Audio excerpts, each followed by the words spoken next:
Salut à toi, bienvenue dans cette vidéo. Aujourd'hui, je t'explique toutes les différences entre les fonctions régulières, c'est-à-dire les fonctions déclarées avec function, et les fonctions fléchées déclarées avec une constante. Et suite à ça, je te dirai également dans quel cas j'utilise une version plutôt que l'autre. Si tu me connais pas encore, moi c'est Brian, t'es sur Atomic React, la chaîne qui te dévoile les moindres secrets de React et de son écosystème. Les différences que je vais te montrer ici sur les fonctions fléchées et les fonctions régulières font partie des prérequis et des notions essentielles pour aborder React. Je suis d'ailleurs en train de préparer un cours 100% gratuit qui sortira sur la plateforme Atomic React, qui compilera l'intégralité de ces notions et de ces prérequis essentiels pour aborder React. Du coup, je t'invite à t'inscrire aux notifications mail d'Atomic React. Tu vas trouver le petit formulaire sur la plateforme directement en arrivant. Ça te permettra d'être tenu informé directement dès que le cours sera disponible sur la plateforme. D'ailleurs, je t'invite aussi à t'abonner à cette chaîne YouTube et aussi à liker cette vidéo pour que l'algorithme YouTube te recommande d'autres vidéos comme celle-ci. Bon, maintenant que tout ça c'est dit, on va pouvoir parler des différences entre les fonctions régulières et les fonctions fléchées. Bon, la première différence, c'est dans la manière de déclarer ces fonctions. Tu vois que là, j'utilise function, le mot-clé function. Je donne ensuite le nom de ma fonction, et ensuite, tu vois, j'ai le bloc de ma fonction. Donc ça, JavaScript de base, on connaît. Dans le cas d'une fonction fléchée, par contre, on procède de cette façon. Donc on a tendance à déclarer les fonctions avec des constantes, parce que c'est pas censé évoluer en fait. Je suis pas censé pouvoir redéclarer ici mon to lowercase. Je suis pas censé pouvoir le redéclarer un peu plus loin en disant to lowercase égale une chaîne de caractères par exemple. Je suis pas censé lui réassigner de valeur. Et donc ensuite, tu vois qu'on n'utilise pas le mot-clé function, mais du coup qu'on a ici nos arguments qu'on récupère entre les parenthèses comme d'habitude. Et après, pour tout le code de la fonction, on mettra ça après une flèche, ok, avec un égal et un chevron. Tu as un exemple ici avec des accolades. Je vais revenir aussi sur la différence entre ces deux syntaxes-là. Mais tu vois, ici, j'ai fait un petit mix entre les deux. J'ai créé une constante, capitalize each, qui est égale à une fonction, mais cette fonction n'est pas fléchée. En fait, cette manière d'écrire là, function to uppercase ou const capitalize each égale function, et ben ça, c'est la même chose en fait. C'est juste deux manières de faire, mais JavaScript va l'interpréter exactement de la même manière. Les vraies différences, en fait, elles ont lieu quand tu utilises soit la flèche, soit le mot function. Ensuite, la deuxième différence, elle va se situer dans la manière dont tu vas pouvoir renvoyer une valeur de retour. Par exemple, ici, on a une fonction déclarée, tout ce qu'il y a de plus standard, qui fait un to uppercase, elle fait pas grand-chose cette fonction, et donc elle retourne la chaîne de caractères passée en argument to uppercase, donc c'est-à-dire en majuscule. Donc dans mon app.jsx, tu vois que j'ai une constante a, qui est égale à la chaîne de caractères hello world. Ce que je peux faire, c'est un console.log de to uppercase et je lui passe la chaîne de caractères a en argument. Donc là, évidemment, si on regarde le résultat, on va voir effectivement hello world en pleine majuscule. Donc ça fait exactement ce qu'on attend. La différence avec les fonctions fléchées, c'est qu'avec les fonctions fléchées, on peut faire des retours implicites. En fait, avec les fonctions fléchées, on a le choix de faire un retour explicite ou un retour implicite. Alors qu'avec les functions, on n'a pas le choix. Là, tu vois, je suis obligé d'utiliser return. Je ne peux pas juste faire ça. Je peux pas non plus mettre une flèche, du coup, ça deviendrait une fonction fléchée. On perd l'intérêt. Donc là, j'ai un exemple avec un retour explicite, mais j'ai aussi cet exemple-là avec un retour implicite. J'ai pas besoin de mettre return comme ça. Et d'ailleurs, ça fonctionnerait pas. Si je veux mettre return de cette manière-là, je suis obligé d'avoir les accolades, comme ceci, et ensuite de lui dire explicitement return. Et là, ça fonctionnerait. Mais là, comme j'ai très très peu de code dans cette fonction-là, bah, je préfère utiliser le retour implicite directement. Ensuite, pour la troisième différence, j'ai eu besoin de créer un index.html et un app.js en dehors d'une application React, parce que le fonctionnement de React et tous les contrôles qu'il y a au niveau de React m'empêchent de faire cette démonstration. Donc ça, normalement, c'est un cas auquel tu ne seras pas confronté. Mais ça fait partie des différences et je veux quand même te le montrer. Donc si tu as fait attention à ce qu'il y a à l'écran maintenant, tu vois que à cet endroit-là, dans cette fonction toNumber, on passe plusieurs fois, on passe plusieurs arguments. On passe 3 arguments et chacun de ces 3 arguments a le même nom. À chaque fois, c'est A et A. Et donc je l'exécute à cet endroit-là, je lui passe tous les arguments nécessaires, 3, 4 et 5 sous la forme d'une chaîne de caractères. J'affiche ça dans la console et ici je prends soin d'afficher également dans la console la valeur de A pour qu'on sache quelle est la valeur qui va être récupérée entre 3, 4 et 5. Donc si on regarde dans la console, on voit bien ici que c'est 5 qui a été récupéré. C'est la dernière valeur qui est récupérée. Donc c'est la dernière valeur du dernier argument. Donc en fait, le dernier A écrase le précédent, qui lui-même écrase le précédent. Ça, c'est possible avec les fonctions régulières, mais c'est pas possible avec les fonctions fléchées. Voilà, si je remplace ma fonction régulière par une fonction fléchée ici, on va avoir une erreur. Hop, je vais réactualiser, et tu vois tout de suite, on a une erreur, il nous dit duplicate parameter, not allowed in this context. Donc, utiliser des paramètres avec un nom dupliqué avec le même nom à chaque fois, c'est pas autorisé avec les fonctions fléchées. Donc là, c'est le genre de cas où je préfère utiliser des fonctions fléchées parce qu'au moins, ça nous évite de faire ce genre de bêtises. Même si, en principe, on est assez intelligent pour pas mettre plusieurs fois le même nom de paramètres. Je vais revenir sur mon application React pour te faire une petite démo. Donc je suis dans mon app.jsx et ici, je déclare une fonction qui s'appelle sayHello. Et sayHello va faire un console.log de hello world, tout simplement. Et sayHello, je veux l'exécuter comme ceci.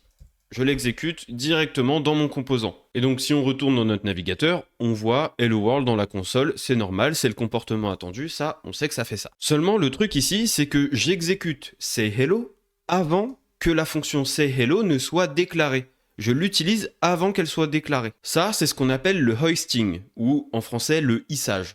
En gros, JavaScript, quand il est interprété, il est lu ligne par ligne. Et à un moment, il rencontre sayHello, il dit « Ah, c'est bizarre, ça n'a pas été déclaré avant. » Donc, ce qu'il va faire, c'est qu'il va continuer à lire le code et il va dire « Ah, c'est bon, je sais où c'est en fait, sayHello. » Et il va replacer sayHello au bon endroit, c'est-à-dire avant l'appel de sayHello, pour que ce soit exécuté dans le bon ordre et qu'il n'y ait pas d'erreur. Et donc, du coup, ça fonctionne également. Là, c'est l'exécution normale de JavaScript. Et bien, avec les fonctions fléchées, donc si je convertis cette fonction en fonction fléchée, c'est pas possible. Ça ne fonctionnera pas. Ici, on va avoir des erreurs. Il nous dit, attention, on ne peut pas accéder à sayHello avant son initialisation. Il ne peut pas y accéder avant sa déclaration. Parce que là, je l'exécute avant de l'initialiser. Mais ça, c'est valable avec n'importe quelle constante. Si je fais un console.log de A et que je déclare A un peu plus bas, je fais const A égale 1, on va avoir exactement le même problème. Il va nous dire, attention, on ne peut pas accéder à A avant son initialisation. Donc là, comme j'ai mis ma fonction sayHello dans une constante, ça ne va pas fonctionner. Mais est-ce que ça fonctionne avec let, par exemple? Donc, hop, console.log de... non, là, j'ai juste à exécuter sayHello. Donc, j'exécute sayHello, j'essaye avec let et on voit si ça marche. Et visiblement, ça ne marche pas non plus. Et là, c'est typiquement un cas où je préfère utiliser du coup les fonctions fléchées plutôt que les functions. Comme ça m'oblige à avoir un code qui se lit correctement, voilà, qui s'exécute dans le sens de la lecture en fait. Là, j'exécute sayHello à cet endroit-là. Du coup, si je lis mon code, je connais déjà sayHello puisqu'il a été déclaré avant. Or, si mon sayHello il est un peu plus bas dans mon code et que je vois son exécution à cet endroit-là, là, je ne le connais pas encore. Je ne sais pas ce que c'est, je ne sais pas ce que ça fait. Donc, personnellement, ce que je préfère faire, c'est écrire le code JavaScript dans le sens de la lecture et donc dans le sens d'exécution. Une autre différence entre les fonctions régulières et les fonctions fléchées, c'est au niveau de arguments.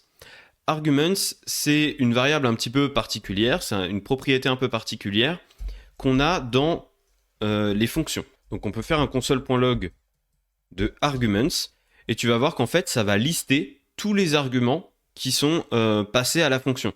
Donc là, la fonction, tu vois que j'ai précisé aucun paramètre, je ne demande aucun paramètre. Pourtant, quand je l'appelle dans app.jsx, donc c'est la fonction concat qui va concaténer ces deux chaînes de caractères, tu vois que là, je lui passe bien des arguments. Donc même si elle en demande aucun, en fait, on va les récupérer grâce à cette propriété argument. Donc tu vois dans la console, argument ressemble à ça. En fait, c'est un tableau dans lequel on récupère du coup tous nos arguments. On récupère chaque valeur de chaque argument dans l'ordre où on les a passés. Donc j'ai passé hello en premier, puis world en deuxième, donc on les récupère dans cet ordre-là. Pour faire la comparaison avec les fonctions fléchées, tu vois qu'en dessous j'ai créé exactement la même fonction, sauf que là je ne l'ai pas appelée concat, mais concatenate, et tu vas voir que si on met le console.log de arguments ici, ça ne va pas fonctionner. Alors déjà on a ESLint qui nous dit attention, arguments n'est pas défini, parce que ESLint sait très bien que arguments n'existe pas dans une fonction fléchée. Donc là, dans app.jsx, si à la place de concat, j'utilise concatenate, tu vas voir que arguments va être undefined. Voilà, donc de toute façon, on a une erreur arguments is not defined. Je ne peux même pas m'en servir. J'ai même pas, ne serait-ce qu'un console.log de undefined. Là, il me dit arguments, il connaît pas. Donc du coup, il renvoie une erreur. Mais avec la syntaxe ES6, on a un équivalent. C'est le fait d'utiliser ici le spread operator et de demander un certain nombre d'arguments. En fait, un nombre d'arguments non défini. C'est-à-dire que la développeuse ou le développeur qui utilise cette fonction-là, cette personne peut passer autant d'arguments qu'elle souhaite. Donc, du coup, tu vois, je fais exactement la même chose. Je récupère args, je fais un point join, et tu vas voir que args, en fait, hop, c'est un tableau d'arguments. Donc, j'utilise concatenate à cet endroit-là, je lui passe 2 arguments, je rafraîchis, et tu vois qu'on récupère un tableau d'arguments. Et cette fonction fonctionne exactement de la même manière, du coup, on a le même résultat. Donc, depuis la syntaxe ES6, l'utilisation du spread operator est largement privilégiée par rapport au fait d'utiliser arguments. Arguments, c'est quelque chose qu'on voit quasiment plus, hein. C'est super rare. Moi, personnellement, je le vois jamais. Donc, même dans des functions, dans des fonctions régulières, en fait, on va plutôt utiliser arguments comme ceci, de cette manière-là, pour utiliser des syntaxes beaucoup plus récentes, en fait, des paradigmes beaucoup plus récents. Pour te citer une autre différence, j'ai créé une fonction régulière qui s'appelle add, et qui, ici, déclare un résultat qui est égal à A plus B, que je convertis en number, histoire d'être sûr qu'on passe un nombre. Tu vois que là, je fais pas de return, ici, mais j'utilise this. Je dis que this résulte, je crée une propriété résulte sur l'objet this, qui est égal à A plus B. Et donc pourquoi je fais comme ça? Tout simplement parce que cette fonction add, je l'utilise comme un constructeur en fait, comme si c'était une classe. Tu vois que j'utilise le mot-clé new devant, donc j'instancie cette fonction-là, je fais new add et je lui passe ici mes 2 valeurs à additionner. Et ensuite, je récupère le résultat. Donc voyons ce que ça donne dans la console. On a à cet endroit-là add, qui est un objet, donc l'objet de retour, qui a result égale 3 à l'intérieur. Donc si je veux le résultat, je peux faire res.result. Et dans ce cas-là, on aura bien 3 directement affichés dans la console. Donc ça fait partie des différences avec les fonctions fléchées. Avec les fonctions fléchées, le this ne vaut pas du tout la même chose. Le this qui est dans une fonction régulière fait référence à cette fonction, à l'objet de cette fonction. Alors que dans une fonction fléchée, si on fait un console.log de this par exemple sur multiply ici qui est une fonction fléchée, on va voir que ce ne sera pas du tout la même chose. Ici, this sera undefined. Donc déjà, j'essaie d'instancier multiply. Et on va voir que ça ne fonctionne pas. Il nous dit multiply is not a constructor. Et oui, une fonction fléchée n'est pas un constructeur. Ça ne peut pas être interprété comme une classe. Alors qu'une function, une fonction function, ça dispose d'un constructeur. Si je fais un console.log de add, de la fonction add, et si je fais un console.log de multiply juste en dessous, tu vas voir qu'on n'aura pas du tout la même chose dans la console. Tu vas voir que add, c'est une fonction. Voilà, ici on a le petit f qui nous démontre que c'est bien une function, alors que ici on a quelque chose qui ressemble à une fonction, mais qui n'est pas de type function. Ici je peux vérifier que add est une instance de la classe function. Et je peux vérifier aussi si multiply c'est une instance de la classe function. Puisque function, en fait, c'est une classe. Si on met le curseur dessus, tu vois que VS Code, il nous dit que function est de type function constructor. Donc il y a bien un constructeur dans les fonctions. Et si on rafraîchit ici, tu vas voir que je me suis trompé. En fait, on a true ici pour add et on a aussi true pour multiply. Du coup, multiply est considéré comme une instance de fonction, même si on ne peut pas faire de new dessus. C'est très bizarre, je trouve. Ça fait partie des mystères de JavaScript. Et du coup, je viens de l'apprendre en live. Je pensais pas que ça marcherait. Le instance of function fonctionne, du coup, sur une fonction fléchée. C'est une instance de fonction. Même si multiply n'a pas de constructeur, hein. Donc là, vraiment, on est sur les mystères de JavaScript. Bref, en tout cas, new, multiply, ça, c'est une certitude. Ça ne fonctionne pas. On ne peut pas créer de nouvelles instances d'une fonction fléchée. Et du coup, revenons à notre console.log de this qui est juste ici, qui est censé afficher undefined, voilà, juste là. Le undefined qu'on voit ici, il vient de numbers.utils.js, et tu vois que, hop, c'est celui-ci, on est bien dans le bon fichier. Et on va voir qu'on rencontre le même problème avec this dans d'autres cas, je vais te les montrer juste après. Mais du coup, comme on ne peut pas instancier une fonction fléchée, ça veut dire qu'on n'a pas accès à l'objet prototype. Alors que sur une function, sur une fonction régulière, on a accès à l'objet prototype. Par exemple, dans l'objet prototype, j'ajoute à cet endroit-là une méthode toString qui va permettre de convertir le résultat qui est un nombre en chaîne de caractères, tout bêtement. Donc, à cet endroit-là, dans app.jsx, à la place de faire un console.log de res.result, je vais faire un console.log de res.toString. Je vais utiliser ma méthode que je viens de créer. Et on va voir que ça fonctionne. Le 3 qui est là est bien une chaîne de caractères. Alors, on ne le voit pas ici, mais si je mets type of res.toString, tu vas voir une chaîne de caractères. C'est bien une chaîne de caractères. Alors que si je mets type of res.result, on va avoir un number. Donc ma méthode convertit bien le number en chaîne de caractères. Donc ça fonctionne. Par contre, c'est pas du tout possible avec les fonctions fléchées. On ne peut pas faire ça. Donc si j'essaye ici sur la fonction fléchée, on voit qu'on a accès à prototype. Mais si j'essaie de rajouter exactement la même chose, on va avoir un problème. Bon, déjà, thisResult n'existe pas, mais je vais juste retourner pour tester toString, comme ça. Et donc là, si on retourne dans le navigateur, on va se rendre compte déjà qu'on a une erreur immédiatement.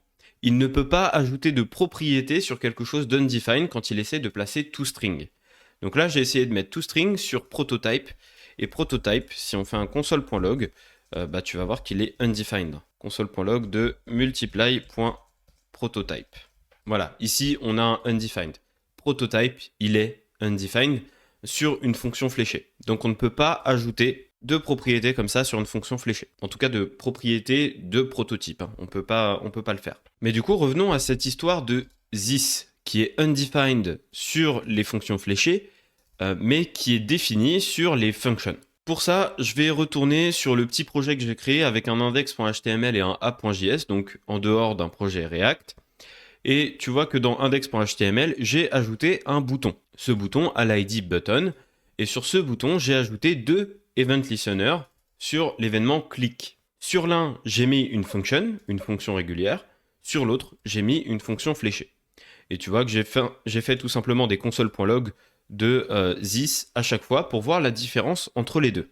Donc dans le navigateur, je vais sur ce projet-là. Et si je clique sur le bouton qui est juste ici, on va voir la différence entre les deux this. Tu vois que le premier this, donc celui avec une fonction régulière, son this, il est égal au bouton lui-même. Le this fait référence au bouton. Donc du coup, ça veut dire qu'on a accès à des propriétés du genre this.id. On a accès en fait aux propriétés du bouton et à ses attributs du coup. Donc le this qui est là, quand il est dans une fonction régulière dans un event listener, il fait référence à cet élément-là. Il fait référence à l'élément sur lequel on a mis l'écouteur d'événement.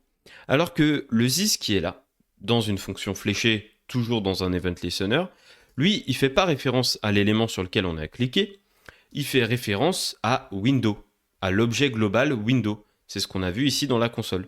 On voit bien window à cet endroit-là. Donc là, on peut faire un this.alert, par exemple, de hello world. Et du coup, ça va déclencher une alerte. On voit l'alerte juste ici. Donc là, personnellement, ce que je préfère, c'est utiliser les fonctions fléchées parce que je trouve que la syntaxe est plus concise et je me sers rarement du this à cet endroit-là. Et au pire, si vraiment j'ai besoin de faire référence au bouton, ce que je fais, c'est que je le mets dans une constante au préalable, comme ceci, hop.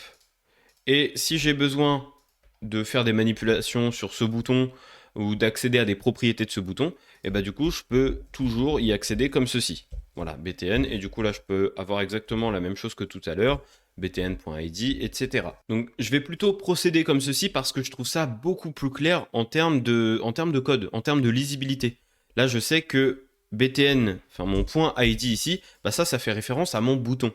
Alors que this.id, le this il peut faire référence à tout un tas de choses, sachant qu'en plus dans des fonctions régulières, le this, il a tendance à changer de contexte. C'est vrai qu'en soi, c'est pas grand-chose. On pourrait en débattre longtemps, mais là-dessus, en vrai, je pense qu'il n'y a pas trop de débat. C'est surtout une affaire de goût, de comment on développe. Donc là, ça dépend de chacun. Continuons encore avec les this. Et donc là, tu vois que j'ai créé un composant qui est un class component. Et ça va me permettre de te faire la démonstration suivante. Donc tu vois qu'on a un composant qui retourne du JSX avec un bouton qui, au clic, va déclencher handle say hello juste ici. Et handle say hello, tout ce qu'il fait, c'est un console.log de hello avec une propriété name concaténée. J'ai appelé myComponent directement dans app. Et maintenant, on va voir que si on clique sur ce bouton, on va avoir une erreur. Et là, il nous dit cannot read properties of undefined reading name. Donc là, ça veut dire qu'il essaye de lire name sur quelque chose de undefined. This est devenu undefined. En fait, la fonction ici, elle a perdu le contexte de this et c'est plus que vaut this. Si on fait un console.log de this, on va se rendre compte que ça va être undefined. S'il veut bien rafraîchir, voilà, je clique sur le bouton, on a undefined ici. Alors que pourtant, this, normalement, ça fait référence à la classe qui est là. Si à cet endroit-là, je rajoute un paragraphe et que je fais this.name, on devrait voir apparaître John à cet endroit-là. Et c'est le cas. On voit John juste ici. Donc this fait bien référence à la classe qui est là. Cependant, dans notre méthode qui est là, this vaut undefined. Il y a plusieurs manières de corriger ce problème. Donc avant la syntaxe ES6, ce qu'on faisait, c'est qu'on ajoutait du coup un constructeur, comme ceci. Et donc là, comme c'est React, il va me demander de récupérer les props et d'exécuter le constructeur de component en lui passant les props. Mais ça, c'est du détail réservé à React, on s'en fiche ici. Ce que je vais te montrer là, ça concerne n'importe quelle classe de n'importe quelle techno JavaScript. Donc ce qu'on avait tendance à faire avant la syntaxe ES6, c'est qu'on disait que this.handleSayHello était égal à this.handleSayHello.bind this, voilà. En fait, de cette manière-là, on lui rappelle son contexte. On lui dit, si, tu connais la valeur de this, en fait, la valeur de this, c'est mon this à moi, donc le this du constructeur, qui fait référence à la classe. Comme ça, quand on va récupérer this ici, this ne vaudra plus undefined, mais il vaudra myComponents. Essayons, cliquons sur le bouton de nouveau, et on voit que ça fonctionne. On a bien le hello John, et on voit que le console.log de this nous renvoie bien la classe myComponents. Mais ça, c'est l'ancienne version. C'est la version avant la syntaxe ES6. Et depuis ES6 et les fonctions fléchées, ce qu'on peut faire, c'est faire ceci. Déclarer une fonction fléchée à la place d'une méthode régulière. Et dans ce cas-là, plus besoin de bind, plus besoin du constructeur, forcément. Hop, je peux utiliser ça comme ça. De cette façon, la fonction fléchée, elle ne perd pas le contexte. Elle sait que this vaut toujours la classe myComponents. Et du coup, ça va fonctionner. Je rafraîchis, je réessaye, je clique sur le bouton et ça fonctionne. On voit bien que this vaut myComponent et qu'on a le Hello John qui s'affiche correctement ici dans la console. Donc là, pareil, pour ce genre de cas, j'ai pas envie de me casser la tête avec un constructeur et avec des binds dans tous les sens parce que quand on a beaucoup de méthodes, on peut très vite se retrouver avec une tonne de bind de cette façon. Donc personnellement, ce que je préfère faire, voilà, c'est avoir des fonctions fléchées. Je trouve ça beaucoup plus clair, beaucoup plus simple. Et enfin, encore une histoire de contexte avec this du coup, mais cette fois-ci dans un objet. Tu vois que là, on a un objet qui est une constante cities. Cette constante, elle contient une propriété citiesList, donc une liste de villes, avec chacune un ID et un nom. Et ensuite, on a deux méthodes. Une méthode permettant de récupérer toute la liste directement, donc on a un getCities qui retourne toute la liste. Et on a une autre méthode, mais qui est cette fois-ci une fonction fléchée, qui, elle, permet de récupérer une ville par son ID. Donc, dans app.jsx, ce que j'ai fait, c'est que j'ai utilisé citiesService, j'ai utilisé la méthode getCities à cet endroit-là. Donc, citiesService, ça fait bien référence à l'objet qui est là, hein, l'objet cities. J'aurais pu le nommer citiesService aussi, d'ailleurs. Et ensuite, je fais un console.log du résultat. Donc, je vais rafraîchir tout ça et on voit bien que ça fonctionne. Ici, j'ai bien ma liste de villes. Donc là, c'est parfait. Notre return de this.citiesList fonctionne. Voilà. On voit bien que si on fait this. On a accès aux propriétés et méthodes de l'objet. Et avec une fonction fléchée alors, est-ce que ça fonctionne? Je pense que tu le vois venir. Ici, je vais mettre getCitiesById. Je vais lui demander de récupérer Paris, qui a l'ID 1. Je vais renommer ma constante. Voilà, et on va voir que ça ne va pas fonctionner. À cet endroit-là, on a une erreur. Il nous dit qu'il ne peut pas lire la propriété citiesList sur quelque chose de undefined. On a le même problème qu'auparavant, c'est-à-dire que this, à cet endroit-là, est undefined.